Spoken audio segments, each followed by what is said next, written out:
Hey Math Maniacs!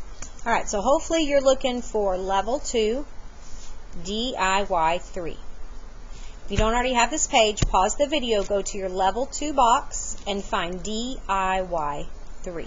Okay? I'm going to model 1 with you. Okay? So, pause the video if you need to. Okay, I'm assuming that right now you have this piece of paper in front of you. The only other thing you need is a pencil. Okay? So write your name at the tippy top. And here we're going to write how many tens, how many ones. Okay? So let's come over here.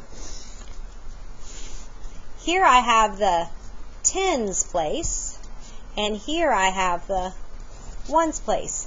Tens, ones. So you can see exactly where I got those letters from. I'm going to highlight them for you.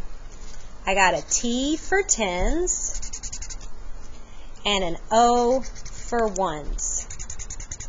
Alright, let's figure out how many tens we have in this number right here. Okay, so let's go focus on the tens place. Let's count. 1 10, 2 tens, 3 tens. So we're going to write 3 in the tens place. Now let's focus on the ones place. Ones place. Let's count how many ones we see. 1 ones, 2 ones, 3 ones, 4 ones. Let's write 4 in the ones place.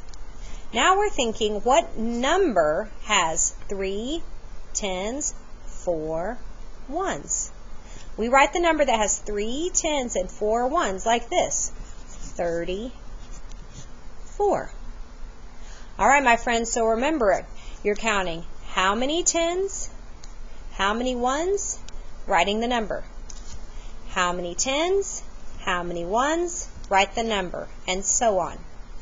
Then you're going to do whatever it is you're supposed to do when you're finished with your DIYs. It may not be the same as it is in my class. It may not be the same in Miss Brown's class. It may not be the same in Miss Hayes' class. But you know what you do in your class when you finish a DIY 3, or a DIY. All right, guys, I can't wait to see what you have to show us about counting how many tens, how many ones, and writing that number in standard form.